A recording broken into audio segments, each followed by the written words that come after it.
Jamie, I'm so excited to have you back to the Leaders of Tomorrow podcast, and this is a live one. So it's so exciting to be here with you, and just to introduce our leaders to Jamie. Jamie runs three Keller Williams franchises in the Greater Toronto area, on the east side of Toronto, in the sort of east core, and then in the north, Newmarket up to Barrie. You know, approximate geographic areas, and about $1 billion worth of business. So Jamie is a rock star, and congratulations on all your success. Thank you, Chris. Thanks for having me. Well, I'm so excited you're here. So why don't we take you back to, before first year Western, and and what were you like before finding out about Student Works and joining our program? Interesting question. I was like, do I remember that far back? You do. I was starting to go, what was I doing? So I grew up in Newmarket, Ontario. Mm-hmm. I was going to a public school, and then I went to a public high school. And then in my last year, I went to Pickering College. So I got 1 year at a private school. And I really embraced that opportunity, and I became involved what I would say were entrepreneurial type things inside the school, different leadership opportunities that naturally weren't coming up in the other system. I became the founder and captain of the cheerleader team at Pickering College and hosted different initiatives. I was the lead trainer for polo horses. So I helped actually with an account that would fly in from France, and I'd have all his polo horses ready for him, and we'd travel around. So I did a bunch of different things that I guess at that point I was trying to establish myself both as a independent individual, and I just took opportunities to do new things. So there's a lot of other stuff that I was involved in, but those two just came to mind of initiatives that I took on that I would think I was like 16 years old and doing things just a bit differently. Yeah. And you've always been a go-getter, right? I always like to say people at Student Works have big engines, really don't know how to turn them off that well. Yeah, I think that would pin it. For sure. Yeah, and so joining Student Works, just what do you still use from your time at Student Works? I know you were an amazing coach, you were an amazing top operator. What do you still use from that time? I use so many different things. I think that in the current business I'm doing, we're always looking for great talent. So from that aspect of recruiting and looking for talent, that's one of my favorite parts is who am I looking for, why, what do I need, and what personality traits do they need to have? And I think another big one is the budget. Understanding a budget and how important it is to stick to it.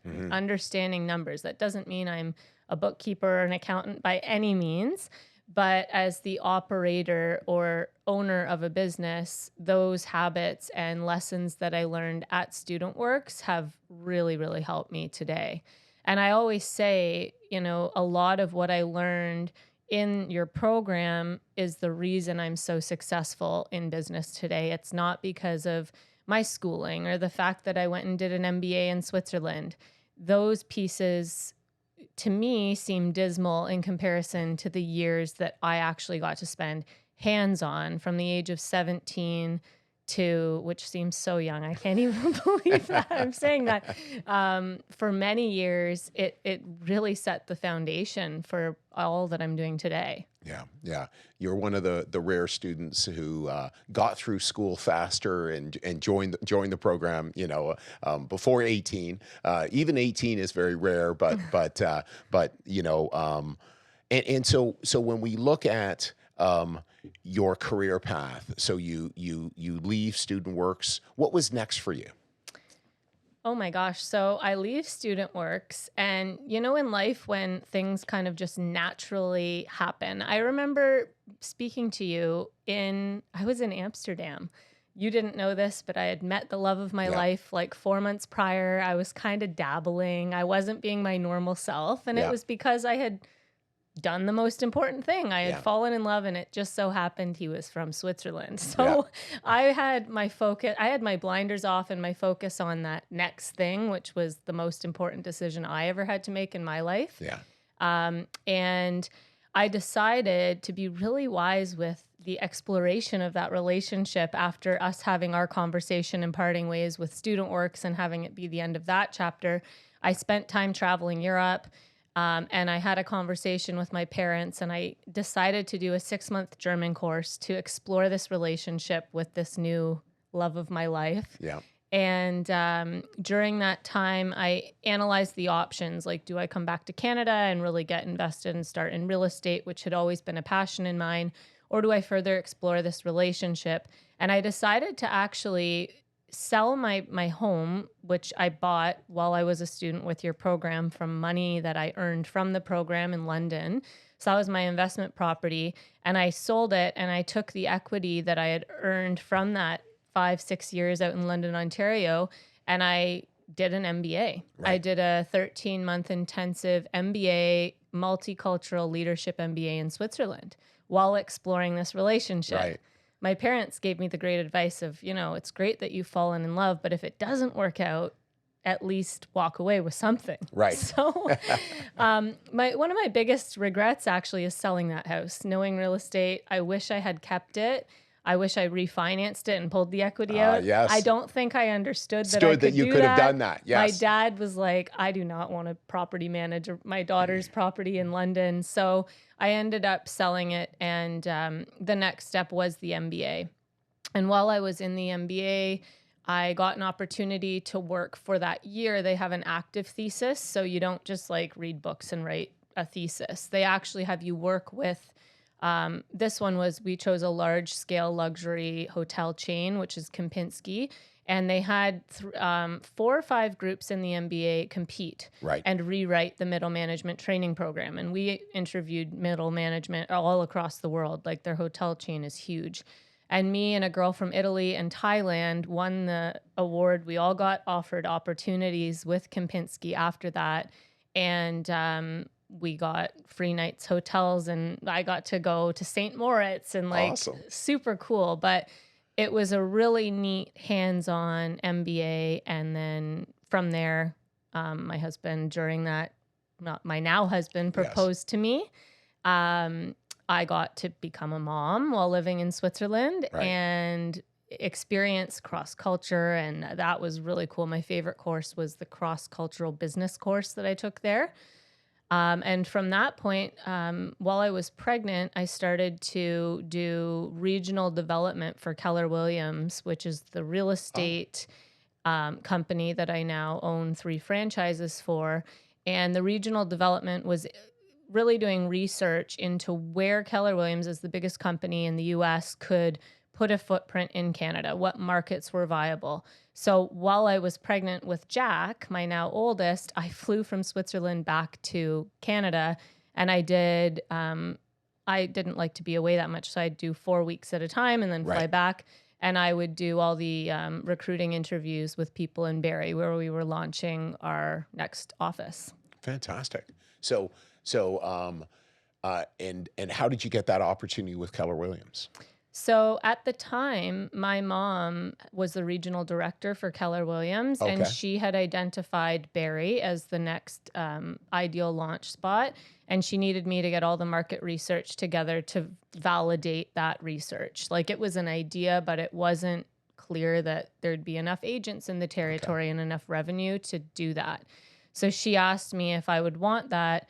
And I said, sure. And I didn't know that I was going to be pregnant in 2 months when I agreed to this. And one thing became the next, and I was halfway in, and I didn't want to stop that, knowing that my husband and I were planning to move back to Canada. Right. So I kept on doing that research. And when the research was completed, she said, well, I'd like for you to be a part of this with me and launch it. Right. So I agreed to continue flying until it just wasn't really a smart thing to do anymore. Right. And that's what I did during my first pregnancy, which is also sounding a little bit wild, but it was fun. And now we own a great office. Like you said, it services from around the Innisfil area all the way up to Parry Sound. Right. And why don't we just take a moment to step back? I have read so much Gary Keller and his books, and listen to his podcasts, and why don't we just share about just what an incredible human he is, and just a thought leader he is, because I think that's an enormous part of why Keller Williams is just such an incredible franchise. Yeah.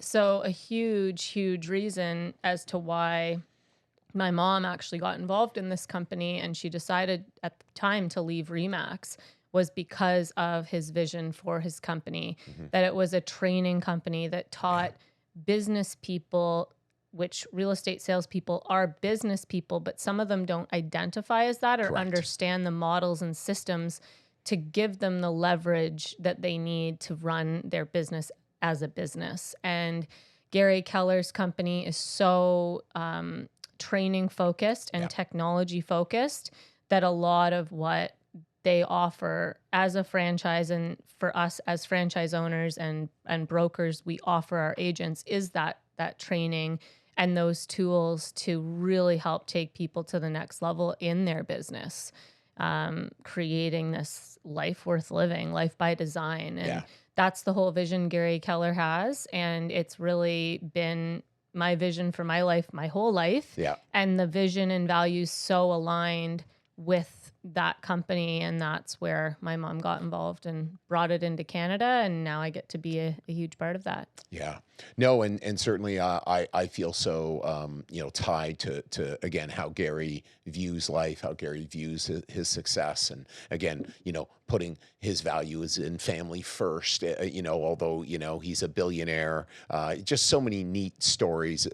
One of my favorite stories about Gary is Gary says he's hardly ever hit his goals, and I go, what? Oh, what? How does he?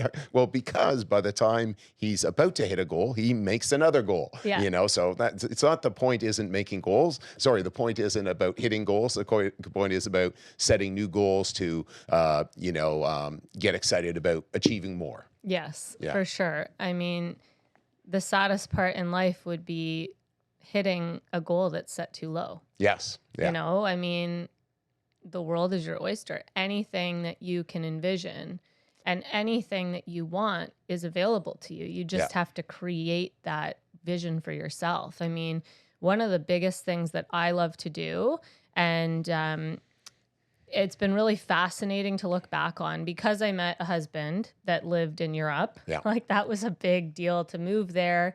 And then to convince him to come to Canada and leave this beautiful land of cheese and chocolate and like an immaculate lifestyle. I mean, either I'm really good at sales or I had a vision. I think I just had a vision. Right. So the vision planning I do, it's like a spreadsheet, and I'm visual. So I have actual stuff I cut out, and I love a vision board, but this spreadsheet I create has all of the pillars of my values. So I have my faith, my family, my finances, my business, and my freedom and fun. And I have a 1 year, 3 year, 5 year, and 20-year vision. I like the 20-year vision because that's just how my mind works. Right. I look at like, okay, where do I envision myself in 20 years? In 20 years, I'm 58. How old are my children? Where am I living? What does my life look like? Yeah. What do I need to have coming in passively so that if something happens to anyone in my family, I can decide to stop working. Right. I don't think that I'm going to want to, but it's a decision that you get to make. And then from there, I go, okay, if that's what I want in 20 years, what do I need to do each year to achieve that? And so it's been a lot of fun to do those. And the first one I did was when we were deciding whether or not we should move from Switzerland and live and create a life in Canada. And I put this chart together that I didn't even know what to do with at first. And I wrote it all down. And because everything in it that we wanted to achieve could happen here and not necessarily there, we decided to move back here. And the most interesting part was we put this chart for my husband and I in our wedding box. Like, we had this wedding box of things we kept, and we put it away in Canada and like didn't open it again until we bought our first house together. And I opened it up and the dust flew off, and I pulled a sheet of paper out, and I swear 80% of what I wrote in that happened to the year my kids were born. Wow. So this stuff works, like having a vision and making sure it's in alignment with your values and resetting those goals is so purposeful. Yeah, it's The Secret, which I know you're a big fan of. Hmm. That movie, you can find that, Yeah. and Napoleon Hill, Think and Grow Rich. Hmm. Like, there's just all these things really, really work, Oh and yeah. and of course, in the end, we need to act, and we Hmm. need to make actions, and not just dream. Hmm. Those are dreams, but then actions and following up on it. But they really, really are powerful. And Hmm. so staying on the real estate theme, so it's always seemed to me that building a real estate career is an amazing economic opportunity, and um, it's such a fit for student works people. The Yes. types of skills. So how does that align? And do you think that's correct? I 100% think that's correct. Hmm. So this is going to sound funny, and I don't want to get off topic here, but we moved to a new house recently, and I pulled out this binder, and it has all of my old student works painting quotes hole Right. punched into it back in the day when everything was paper. I Yes. don't know what Yeah. we're at now, but I looked at this and I went, oh my gosh, like imagine if I had kept a database and kept in touch with all these people, what the Yes. start of my real estate career would have looked like. Yeah. I mean, I moved away for 5 years, so there was a gap, but it would have just been an incredible launching pad to, I mean, painting houses and selling houses go really Really. hand in Yes. hand. That's right. And if you're good with people and good in business and can provide a quality service, Yeah. there's not a lot that can go wrong. Yeah. I think it's really an amazing opportunity for somebody that's stepping from one entrepreneurial endeavor into the next. Yeah.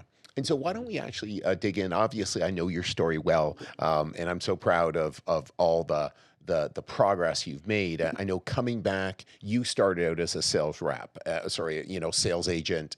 So why don't you describe what that was like and getting started in those areas and the types of success that you had? Sure. So I moved back into Canada after convincing my Swiss husband that This is the English was spot to his be. English was his seventh language. I'm like, just get your real estate license. You'll be great. People like your accent. So I got him off the plane and had him do daddy daycare with our then 18-month-old, and I hit the streets. Like, he promised he'd move to Canada if I didn't make him move to the suburbs. Right. So we moved to downtown Toronto. I had never lived in Toronto. I didn't have any connections. I joined a team in Toronto, and the reason I did that was I wanted to hit the ground running. I didn't do it because I thought the team would feed me business. I did it because I knew I could go out and grind it out and get the business, and I Right. wanted someone who could help me with all the legal stuff and the marketing and all of the pieces that go with that and the administration. Right. So I joined a team. I went and started door knocking. It was a cold winter. It was like minus 30 Yeah. average. February, March. I think April it stopped snowing a little. It was not easy, but I would do 700 doors a week. Right. Our office in Leslieville is in Queenie, so I was doing Scarborough, East York, and I was door knocking to meet strangers, and I had an old school map, and I'd highlight the streets I door knocked, and it worked. Like, I took 5 listings in my first month and a half just from meeting strangers. I would plug them into a database. I would call them, I'd have a system. So I'd send them a note, I'd send them some material, and then I'd call them every 30 days to 90 days until they transacted. I'd just be personal, similar to Student Works, and I'd ask for appointments. Like, my goal was always, okay, let me come have coffee with you, and I'll share with you a little bit about the market and what your house is worth now, and the equity you've built in your home. And we can look at whether it makes sense for you to pull some equity and invest, or if you want to move out of the area, I can help you sell your house. So it was about getting in the door, having appointments with these great people, and either helping them look at building wealth or moving to a new location. And that just became a system. And in that first year, I did 33 transactions, 18 months, 33 closed deals paid out. And then I convinced my husband to move to the burbs. So the reason we did that is we wanted to have more children. This opportunity to become the CEO of the Barrie location that I launched with my mom came up unexpectedly. And my dad, who has run, he doesn't anymore, but ran top Canada team for Keller Williams and Remax wanted my husband to come and take over the luxury side of his sales. Right. So it made sense, and it wasn't as hard of a sell as moving from Switzerland, but we did that next. And I became the team leader is the actual title of the role, but in corporate terms, it would be the CEO. And that's the role in the brokerage where you're helping agents grow their businesses, giving them advice through all of the Keller Williams systems and tools and learning that's available, and bringing in agents from other, offices or new agents that are just getting started to show them what Keller Williams could do for them in their life. Yeah. Because recruiting's a huge part of well, any organization, right? Like, I'm a Raptors fan. Having better talent, that's what we want. Yeah. And so how is working as a Student Works coach and running an operation with us helped you recruit really great people? Yeah, it's really interesting because when I got involved in real estate, the sales and the active sales piece, unless you're running a team, you're not really looking for talent. You're just looking for clients. Yes. But once you flip and you get involved in either growing a business, which is even adding an administrator, you're recruiting for talent. Yes. And that is a huge part of success in any business. You always need to be looking for talent. And when you find that talent, I always say that talent can either double you or half you. Right. And you know very quickly Yes. what kind of talent you've got. Yeah. So the recruitment that I did while I was at university looking for students that could potentially run their own, that taught me at a very young age how to search for talent through these Keller Williams offices, because I already had a sense of, okay, this person's track record, and it doesn't necessarily have to be in real estate, or for this, it didn't have to be that they've run a business, but oftentimes you'll see a track record of success, whether that's, I did OFSA downhill skiing. I was top for track and field. I did relays, and Right. I did all of the stuff that kind of before I was really involved in business showed I'm going to put my head down and become successful at whatever I do. Mm-hmm. And so often that's what I look for when I see a resume or I talk with someone. I'm looking for that kind of past. For sure. I know one of our alumni was speaking at the Ottawa training and said, how many people have been or athletes? Almost everyone put their hands up. That competitiveness, that fire, the discipline, the steps that it takes to be an athlete really matter. And again, are so transferable to business. And so as, what about leadership lessons that you learned from Student Works, and how have they impacted your role at Keller Williams? So the leadership lessons, for me, one of the biggest ones that stand out that I think I've got to reflect on, I did actually get to take a maternity leave recently. And one of the things that I loved the most about Student Works was that you felt like you were a part of something that you didn't want to not be a part of. Right. There's a documentary, and this is funny that I'm referencing this, but I watched it. It's the Dallas Cowboys cheerleaders. Okay. And they talk about how they just are so happy to be a part of this group, Right. because of the way it feels.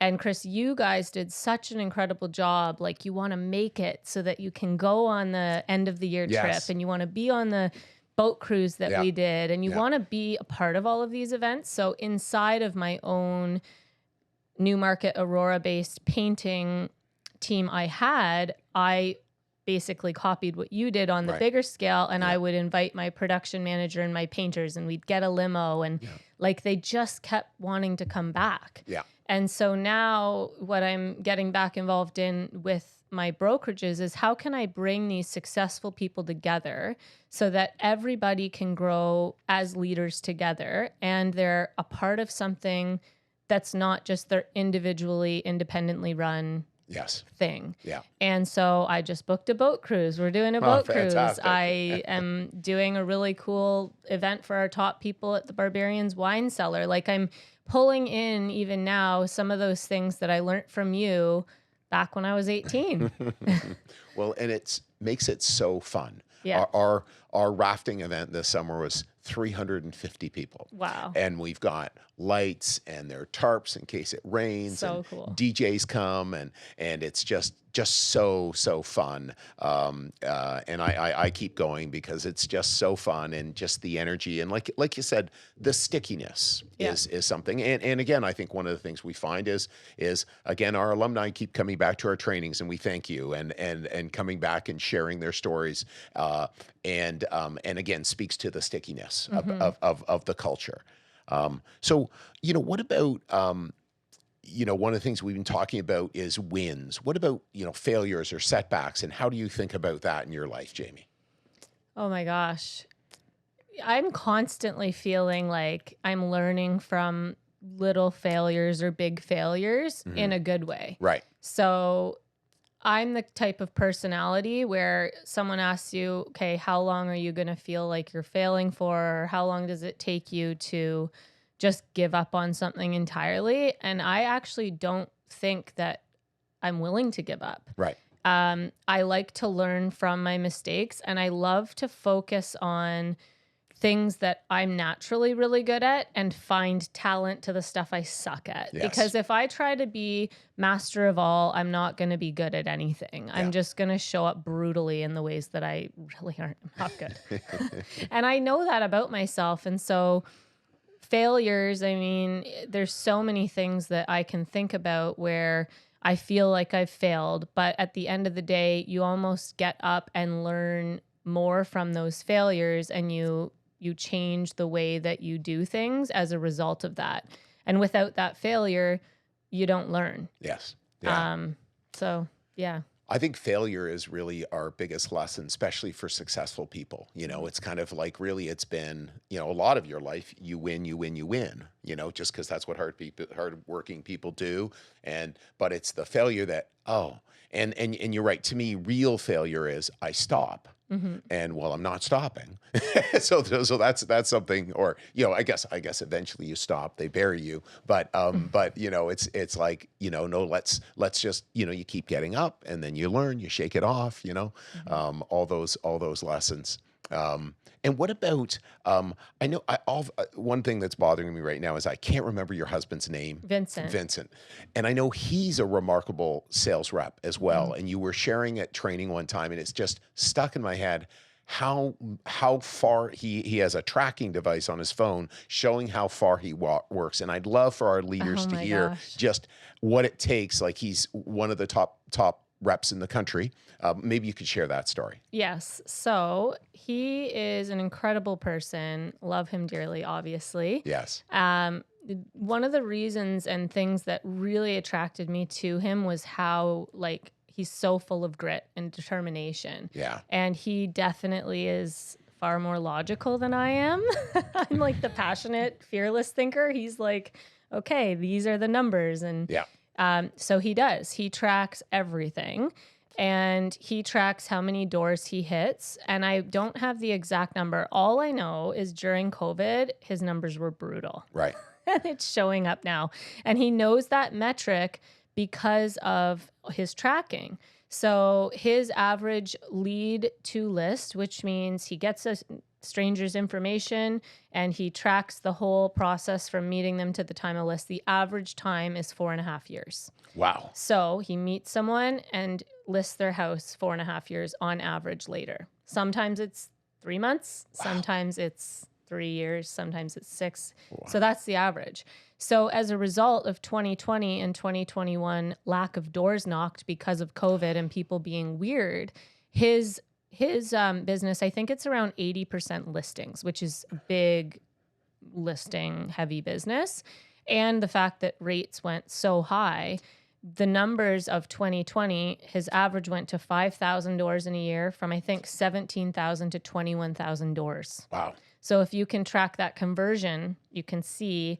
So I actually, during my mat leave, went door knocking for him. Right. Oh, wonderful. I'm going tomorrow morning on a listing appointment for him, with him, just because every time I dropped my kid off at school, I'd walk around and I'd knock to try and funnel and catch up on those COVID years to try and get some extra bonus business, and it worked. Yeah.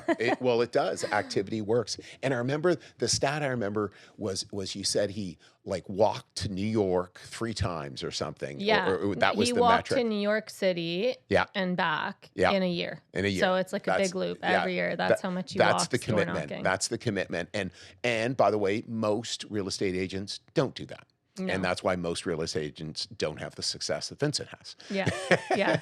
But it's really quite simple, right? So yeah, and there's different forms of success. There's so many different ways of doing this business. Right. He had to take this approach because he came in from Switzerland. Yes, doesn't have a large network in the past. Exactly. Yeah. So it was just like, do it or fail. Yeah. And so he went all out, and that was his strategy, and it does work. Yeah.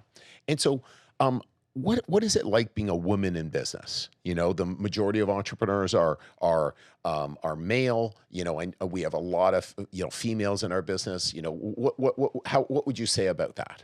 So in real estate, just in our Toronto office, I'm looking at these numbers because we're about to do an invite for this exclusive event. Our top, I believe it's 7. It might be 6 out of our 10 are women. Awesome. In terms of gross commission income for this year to date. I think in this business, anything goes. In terms of any business, anything goes this day and age. Yeah. And I think that if you want to be a successful entrepreneurial woman in business and you have that nature, why not? Right. People are definitely open to it. And because of the lack of doors that my husband did in COVID, and it's showing up now, and we just moved into a new house, he's bringing me on these appointments with him because we're finding that the conversion rate is much higher with a woman present. And that's a dynamic of man and woman. But I think there's just so much to be said about being able to lead a healthy life at home with proper leverage. Yeah. And I can talk more to that. And it also allows you to thrive in business. I mean, I spent the full day on fast passes at Wonderland yesterday with my 4 kids, and I went on like all the rides, turned a bit green. But I think the way to do it, if you're a woman and you want to have a husband and children and a home, and it's like people ask me, how do you have 4 children under 12 and like run 3 brokerages and still look like you're okay? Yes. And I'm like, it's a miracle. And I honestly believe that is part in it. I have my faith in the way things work. And when you have a vision and you're aware of the things you're not good at, it can almost work to your benefit. Right. Because, I mean, I am not like walking barefoot in my house mopping floors. That is not what I'm good at. It would be a horrible mess all the time. And if I want to have a beautiful home and children who are well-fed and nurtured and taken care of, it can't just be me doing it 7 days a week. Like I would look exhausted. Yeah. So being able to do what I'm good at, which is running businesses, and hiring the leverage, which is like help at home, nannies. We have, because of the way that the setup is and where my offices are located, we have 2 different nannies that rotate their schedule to be able to make sure that the house is clean, the beds are made. Like it's not like I'm some Wonder Woman that flies around with a cape on. Right. Yeah. It's the opposite. I have Wonder Women that take care of me and my husband, and he can call them and say, hey, where's this? And not me. Yeah. So, you just have to set your life up and your goals and your vision, especially if you're a woman and you do have the goal to have children and have a husband. With me and my husband, we know that being a stay-at-home full-time mom would not be my ideal. Yes. I love spending weekends with my kids, and I love having the extra help so that my 2 or 3 days a week, I'm full on with the kids. Yeah. I'm like fully in, riding on the rides and doing everything. Yeah. Yeah, we found the same, and I think that's the great thing. It really is like your business. You're not doing the accounting, you're not doing the bookkeeping. There's a lot of things that you're not doing in the business, just Hmm. like at home. Let's go get great help so that we can be the best possible parents. Yeah. And I think otherwise it really is. How could somebody expect to be a super powerful CEO and a super powerful hands-on mother all the time? Those two things are impossible. Or, Yeah. so no, I love that. I love that. Um, and um, and then what did you have to change about yourself to become the value creator you are? If you think back to, first year university. Hmm. So the value creator and the vision creator, the vision stuff was always there. What happened is I had a value shift. Hmm. That happened at a really integral time in my life. I'd already had my first child. We've spoken about Yeah. this before. We had extreme health circumstances. I ended up going to a church and my kids got anointed and we had a miracle healing Yeah. happen. And so the values in my life shifted in alignment, and my whole life changed as a result of that in a very powerful and good way. Hmm. And I think things just became clearer to me about how short of a life we have here on earth. Yeah. And that it's more than just making money or having a great successful business. It's also about making an impact on other people's lives who might not have the blessings that you have. It's Yeah. about being there as a servant leader for other people, even if they are horrible to you. Right. There's just things that shifted. And when this happened, I will never forget, it was Mother's Day 2018. And my life, my values, they were forever changed. Being in Switzerland for 5 years, the one thing that changes, I am on time. Those Swiss trains, man, they don't mess around. Yeah. When I would have to go to my MBA location, which was like an hour and 15 minutes from my then fiance's apartment, I'd be running out the door, sometimes in the winter, falling down the stairs, ripping my pantyhose, and I'd still have enough time to go back, change my pantyhose, catch the train, and be on time for school. Right. But that piece of my life with the timeliness, that aspect changed because of living in Switzerland. So I hope that answers the question. No, it does. They absolutely. That's something I recognize as well from Switzerland is that shift. Actually, one thing that I know you do a lot beyond like charity wise and around Christmas and stuff. Maybe you could share some of those things that you do that really. And again, you don't look for recognition, but just again, for those people who are blessed like we are, there's an opportunity to give more. Sure. So a couple of the things that I started doing recently, I'm on the board for Horizon Canada, which is a initiative that was founded by a very long-time friend of mine. His name is Jim Pesky and his daughter Nicole. And they founded an orphanage in Kitale, Kenya, and Horizons existed for a long time. They have orphanages in different locations as well. And it's a program that basically helps children, abandoned children in parts of the world that they really need the help. And it takes them right through to adulthood. So unlike your typical orphanage, this place has micro families. So they'll have a mom and a dad who have maybe 10 kids that live in their mini house. They are self-sustained, so they run their own agricultural farms in these micro communities, and they are thriving and allowing the kids that come out of the program to go to university, and they're funding their schooling. It's an incredible, incredible organization, and if you search up about Jim Pesky, you'll find his talks, and he's just an incredible leader that I value, and I'm so grateful to have his wise counsel in so many areas of my life. And his daughter's my age, and we get along great. And she's actually living in Costa Rica because there were needs in South America after the pandemic, and they started to do things that way as well. I'm for the past year and a half, 2 years, I'm on the board of my church where I had the miracle happen, and we're in the process of replacing the pastor of 27 years at that church. Wow. So that's also very neat to be involved in, and just seeing how the local community is impacted by different people and like what goes on. It's really incredible to understand and see the local needs and how abundant they are. At our Oshawa office, Keller Williams Energy, we do Feed the Need. It's a part of the Durham area.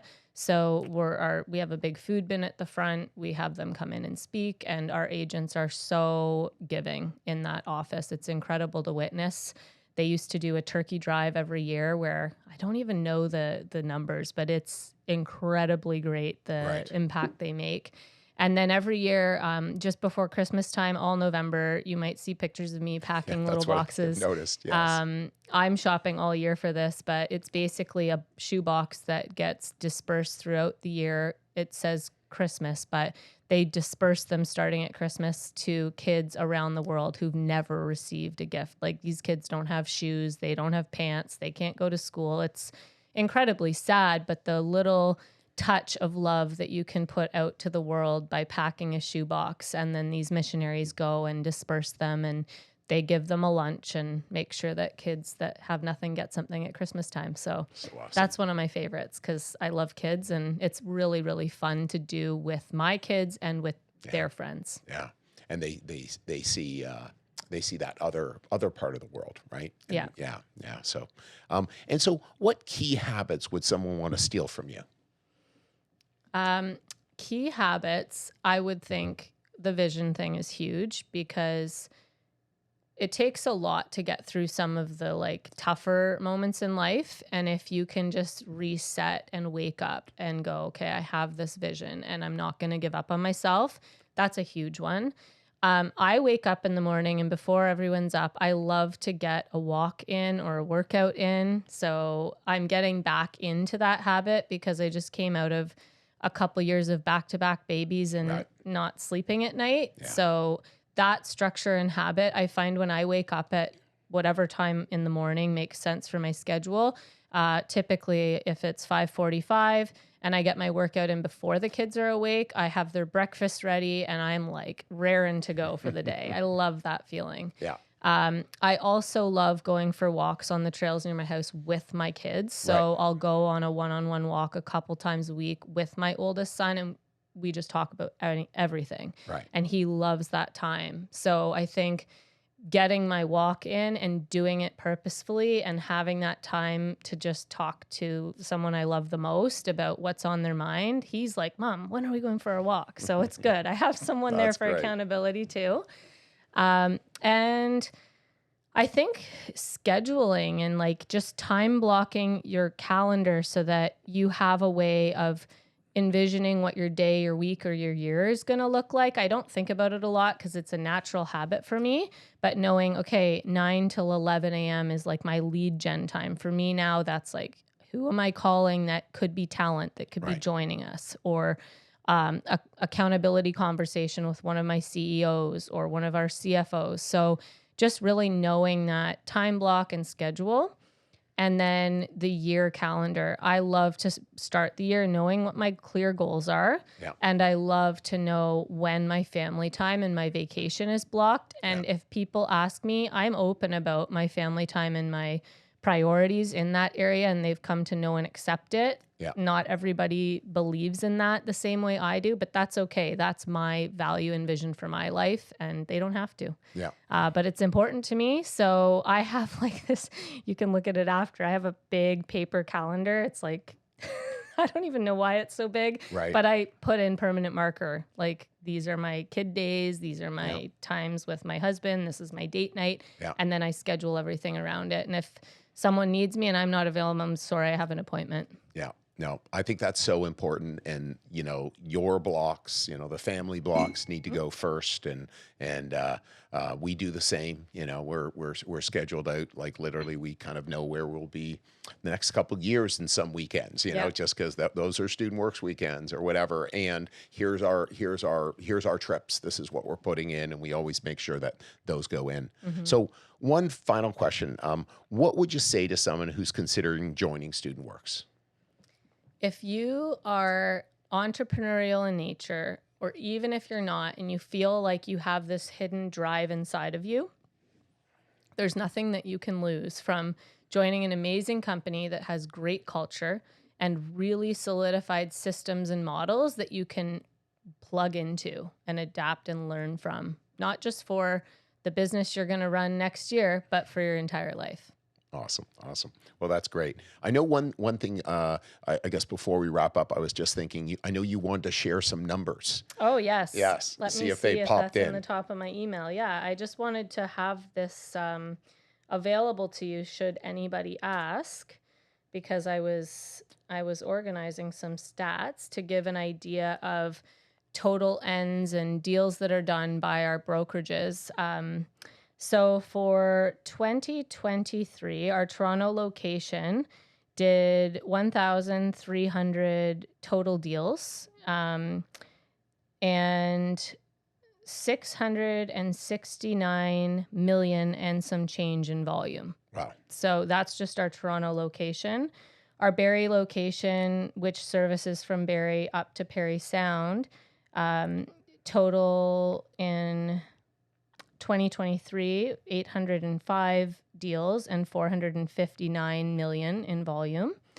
And our Oshawa location, let me just get this here. Our Oshawa location is a mystery, but it's the biggest one. It's the biggest It's one. exciting. So almost $2 billion in business. Yeah, Wow. yeah, probably just over with the Oshawa location, and I do have that number. I had it already. Oh, that's okay. Two separate emails. So well, just amazing what you've created, and then what you're continuing to create, and again, just beyond, again, it's not about the money, it's about what you're creating in people's lives, what you're doing, for the team and all the people who are around Keller Williams and your family. So congratulations. thanks, Chris.